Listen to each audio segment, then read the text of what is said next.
Well, I was just saying, it's just so weird to be like finally having walked in graduation, just being a couple classes away from actually getting the diploma, and just it's so serendipitous to wind up in this market. This is where I wanted to be since I was a teenager, and started getting into radio at the high school station, and then ended up on the radio at 19 in Sac, and then did some other things, went in the Army, blah blah blah, but then got back on in my mid-20s. I got back on late 20s and late 80s in Sacramento on quad, and then I went to Denver for a very short while, very short while, and then moved to Portland. And it took me a few years. Once I was there, I had to go back to my maintenance, to my real job, plunging toilets as a maintenance man.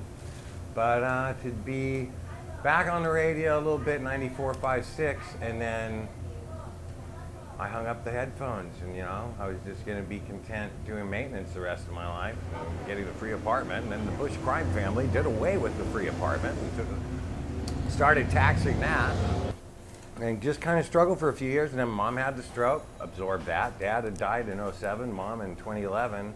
But then it was like Virginia had a stroke, my partner I was with for 3 years, and went into a coma. It's like, oh, that's nice, honey.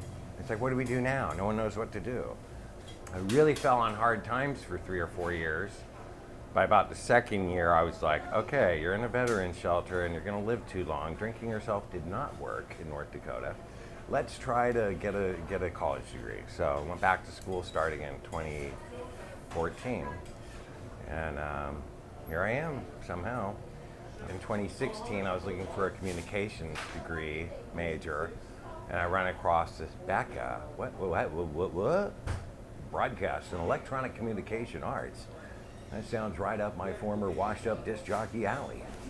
So I was like, I knew it would be hard housing-wise here. But once you've been homeless a few years, it's like, and then lived in a car. I mean, living in a car being homeless, especially if it's got four-wheel drive, like my '86 Subaru, the one car that survived like all the bankruptcy kind of stuff. Well, I didn't really go into bankruptcy. I always lived pretty much, always had savings, didn't run up a bunch of credit cards, didn't drive new cars.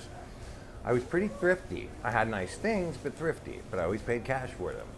And, when you lose everything, it takes just a year and a half until you're just kind of out of shock. Because you're just like, you wake up every morning, you're like, where's my stuff? Why am I in this rundown motel that's been turned into a veteran shelter? Where's my things? I can't hear any high quality audio, So it took a while, and then it becomes very normal.